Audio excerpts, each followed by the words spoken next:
Hello again and welcome to another 8th edition reveal video. Today we'll be looking at the Cheese Empire faction focus. Oh, sorry, I meant to say Tau Empire faction focus.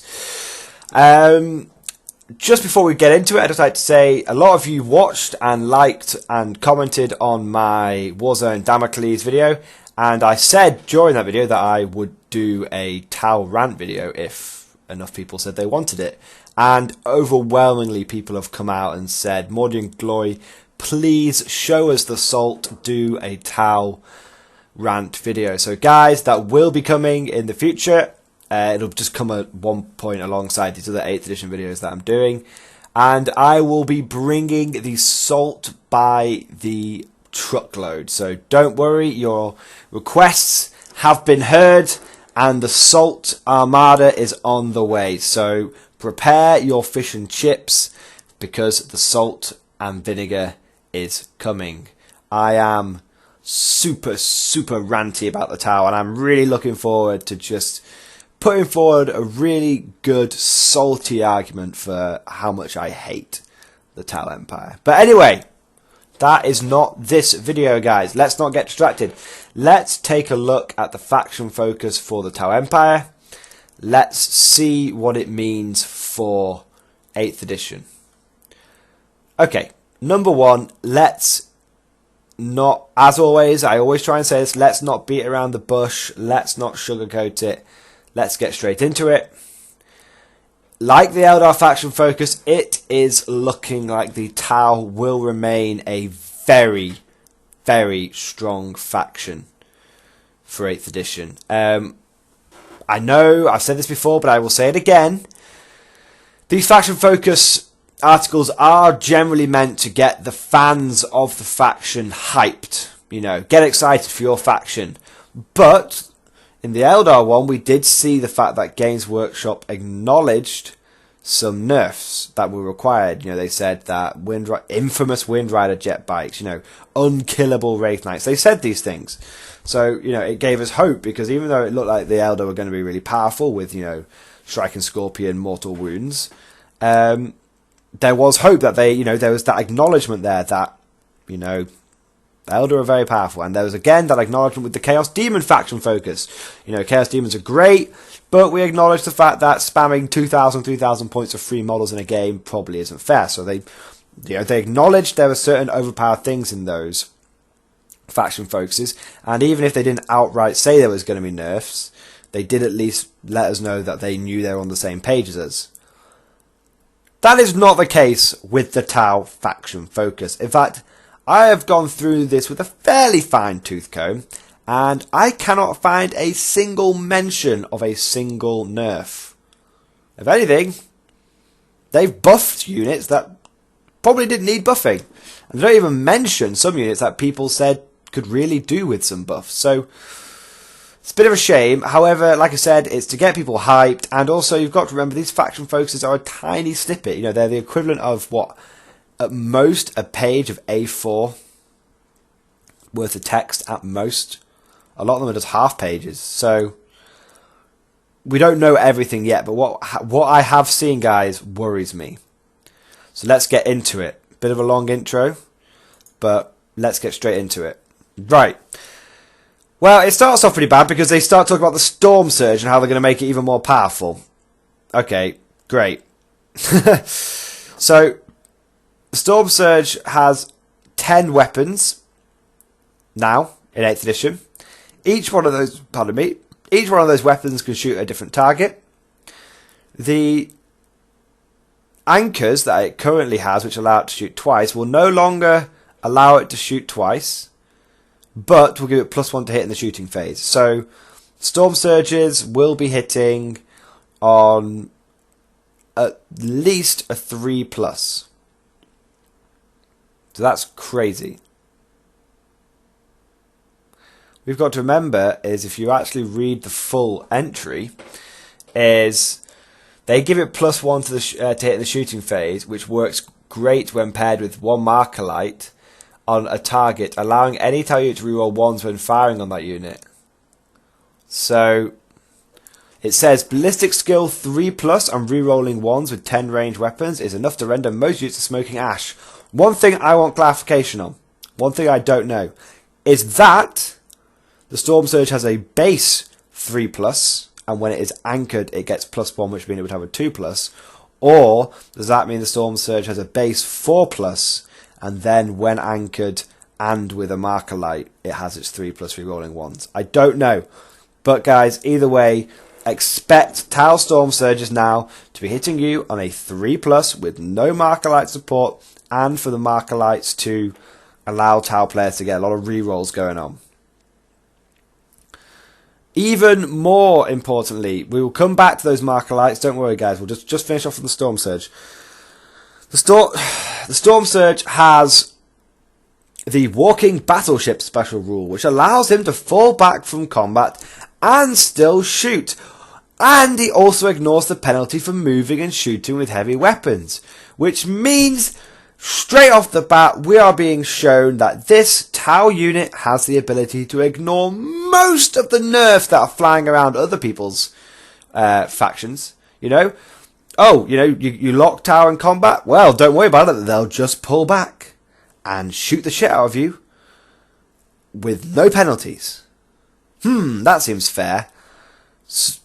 Someone did say online, a few people have pointed out that, let's be honest here, with a lot of Tau units, if they survive one round of combat, if they get into combat, they're not going to survive one round of combat, so there probably won't be anything left to pull back. That is true, apart from when you consider that battlesuits have currently got 2 wounds and a 3+ save. You know, battlesuits could very easily, big blocks of battlesuits could be pulling back and shooting the shit out of you.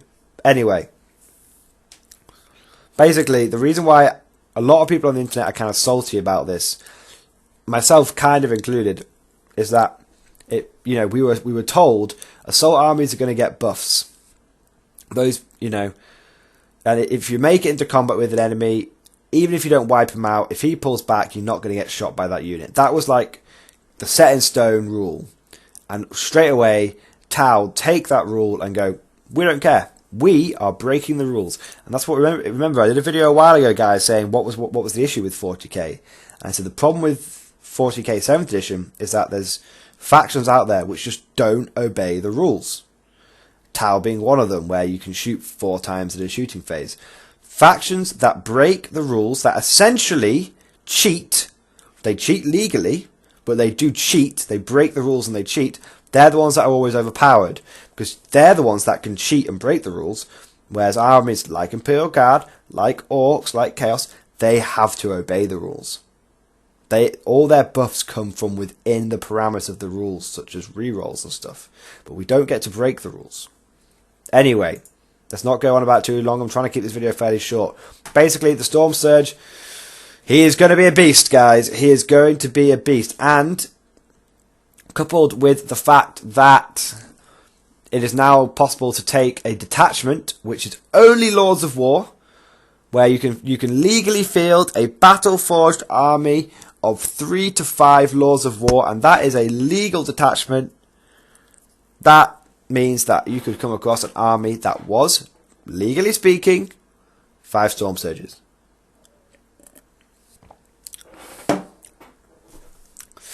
That's painful, guys. That's painful. That's 50 guns, all shooting different targets, all all hitting on a 3+. The Storm Surge now doesn't really need marker light support. Speaking of marker lights, we don't know what marker lights will do exactly, but we know one of the abilities that they do is that if you shoot some marker lights at a unit and you use 1 token, like, marker lights essentially put tokens on units, you can use 1 token to reroll 1s. Now, that could mean that if you remove 2 tokens, you reroll 1s and 2s. If you remove 3 tokens, you reroll 1, 2s and 3s. It could be a simple scaling like that. There's no mention of marker lights now removing cover. Pardon me. But marker lights have always had an effect on cover. Remember that.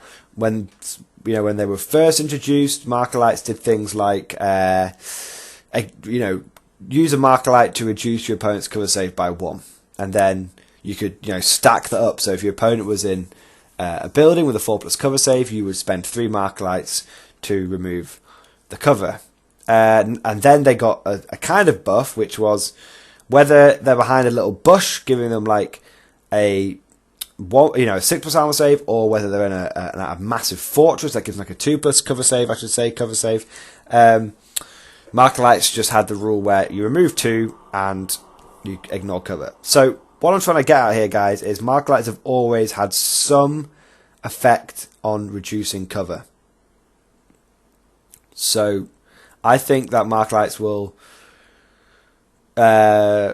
still have all the goodies that they currently they bring to the fight. I think marker lights will allow you to do some rerolls. I think marker lights will allow you to hit on a better ballistic skill.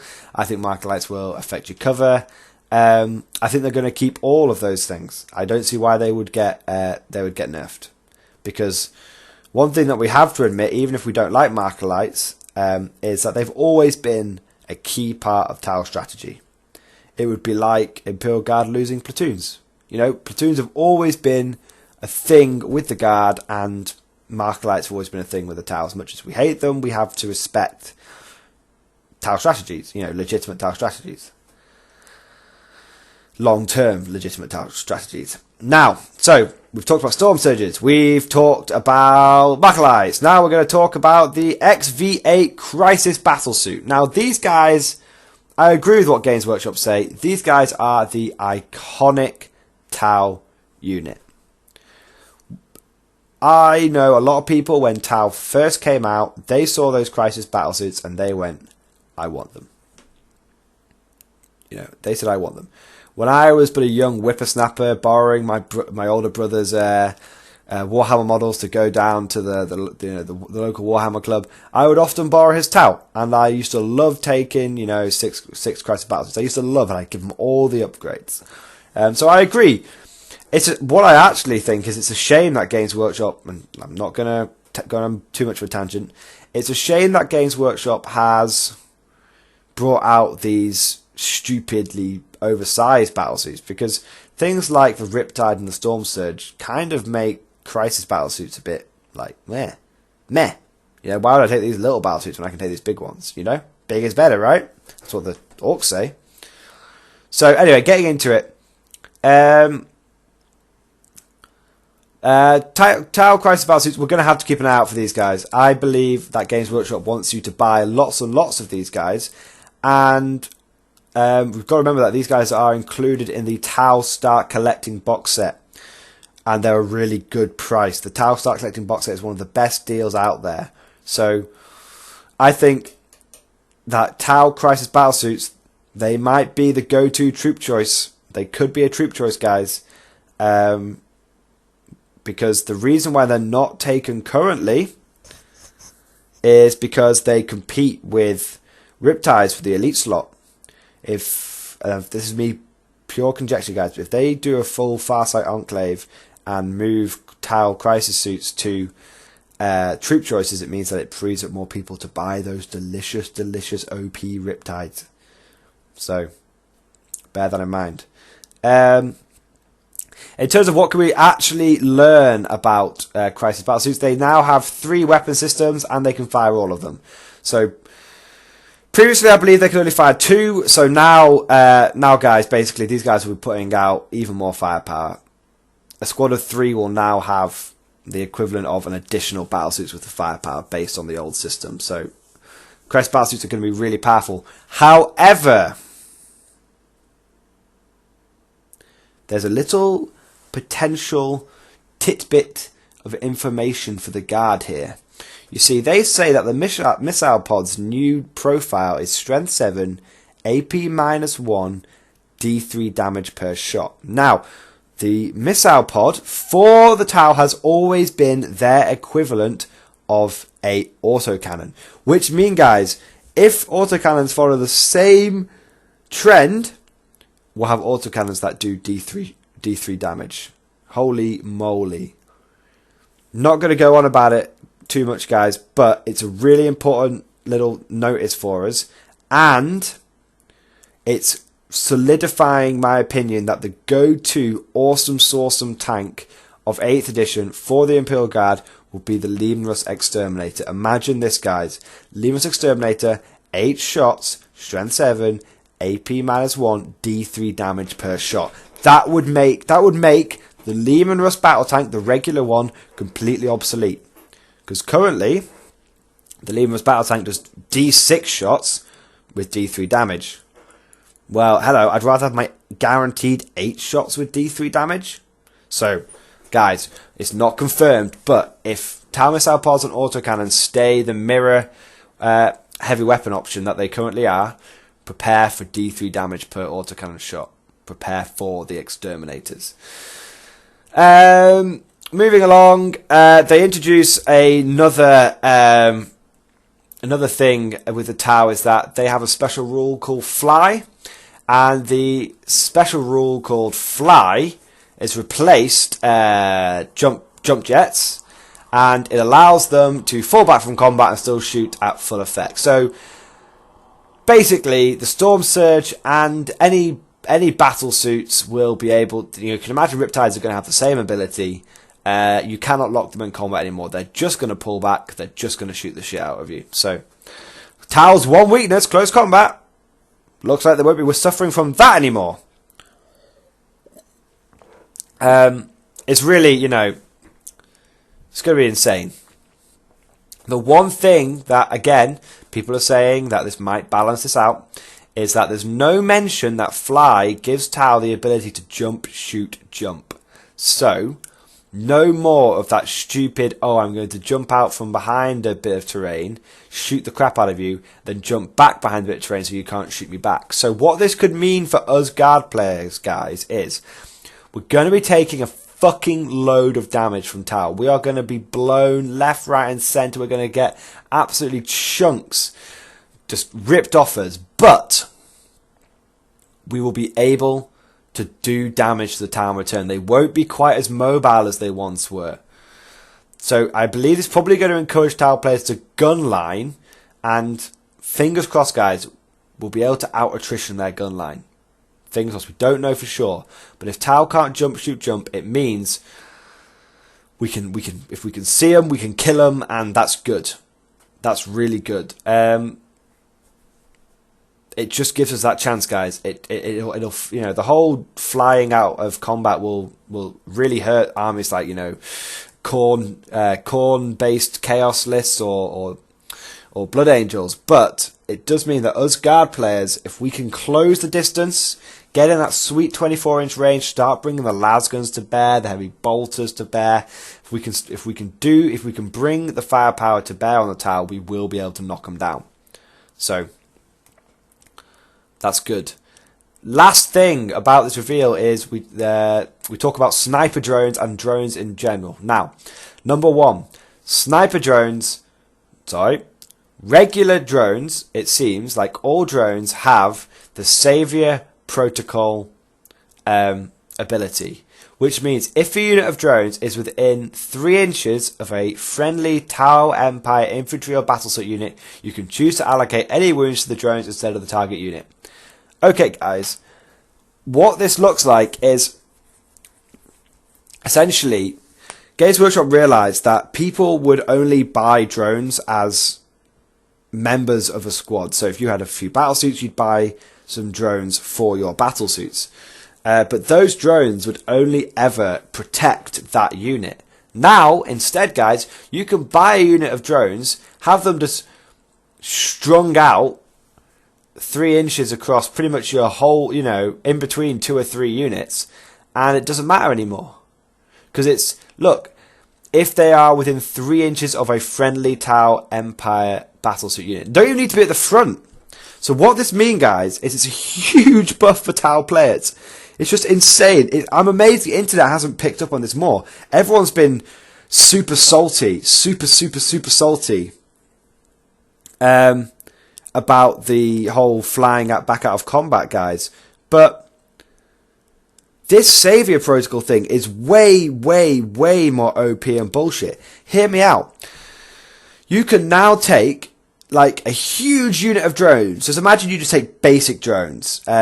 they're going to be fairly cheap, and you just take as many of them as you can, within reason. Let's say you take about 30 drones. That's pretty cheap. That's, you know, that's like what's going to be like 200 points, 300 points, probably 200 points. You then string those out behind your entire army, so that every single squad is within 3 inches of the drones. That means every single wound that gets put onto your frontline units, you allocate it to a drone instead. Because look, it says, if a drone unit is within 3 inches of a friendly Tau Empire infantry or battlesuit unit, you can choose to allocate any wounds to the drones instead of the target unit. Guess what that means? Close combat and shooting. So, sure, you know, all those Tau players on island say, well, you know, if you get into contact with us, we'll just die anyway. We're Tau, we can't do close combat. That's true, Mr. Tau player, but not if you just allocate all the wounds from close combat onto your drone unit that's within 3 inches. So I charge into your battlesuits, only end up killing a bunch of cheap cannon fodder drones, and then you just pull back. And I have done no damage to your battlesuits. You get to shoot at me with no repercussions. And guess what? If I try the same thing again, you'll just do the same thing again to me. Because you'll have these drones strung out along your whole backfield. Guys, expect shares in drones to go up massively. This ability will be exploited to the ever-living fuckery. It's just going to be exploited so hard. I believe Imperial Guards have a special rule called conscript cannon fodder, and any unit within 3 inches of a conscript can pull a conscript in front of them and get him killed. That's what you should have, right? Orcs should get it with grots. Tyranids should get it with little gants, little gaunts. But no, guess who gets it? The fucking Tau get it. So, rant over, guys. It's not even meant to be a rant, this video, but look, there's no mention in this reveal of them acknowledging that the Riptide is overpowered, so we probably can expect it to stay overpowered. But let's, rather than conjecture, let's summarize the OP bullshit that we have seen so far. We have seen the Storm Surge get a huge buff. It'll now be hitting on 3s pretty much at a minimum. It'll be able to move and shoot without any penalties. And it will be putting out an insane level of firepower, 10 weapons. Crisis Battlesuits will be also putting out more firepower with 3 shots. And trying to lock them in combat will be a futile gesture. They'll just boost out of it. Drones will, of course, just basically mean that the Tau can ignore the first 30 or 40 wounds that they get subjected to in the game. So Tau are going to be pretty hard to kill, and they're going to be doing a hell of a lot of firepower. I mean, I didn't even get to talk about what the sniper drones actually do, but sniper drones are sniper drones. I mean, they're pretty good. The Tau have, you know, guess what? Everyone's saying that you're going to need snipers to be able to damage, you know, to pick out characters. Well, guess what? Tau get access to the best sniper weapons out there. You know, just, ugh. Anyway, let's not do conjecture. Let's just say that Tau are going to be looking really, really, really powerful. That if they are not costed appropriately point-wise, it's bad. It's bad shit, guys. It's really bad. And, you know, unfortunately, I don't think they will be costed appropriately, because for 3 sniper drones, that's which are going to be the best drones you can get. That's 3 power levels. Now we don't know how power levels will translate into points, but 3 power level is very cheap, considering for 5 Primaris Marines you have to pay 6 power level. That means for the best drones that the Tau get, you pay 3 power levels. For your basic little gun drones, I imagine you'll get 5 of those for 3 power levels. That'll probably translate into 5 drones, be like what, 8 to 10 points per drone, probably. Pretty crazy. Anyway, guys, I'm going to put the salt away now. I feel like I've thrown enough salt out there. The last few of these, of course, I've done have really gone on longer than I expected, so I apologise if these videos have been dragging on longer than you guys want to. I will be trying to keep them short, but in the last few articles, Games Workshop was really throwing out some huge bits of information, so it takes a little bit longer to go over them. But thank you for your patience. I hope you've enjoyed this video. Of course, please bathe in the salt with me. Put your delicious salty comments down below in the comment section. Tell me what you guys think. Maybe I've missed something. Maybe there's something that's come out and I've missed it that makes Tau really shit and useless. Maybe. But unfortunately, guys, I think Tau is still going to be really powerful. So thank you for watching. I hope you guys enjoyed this video, and I'll see you guys next time.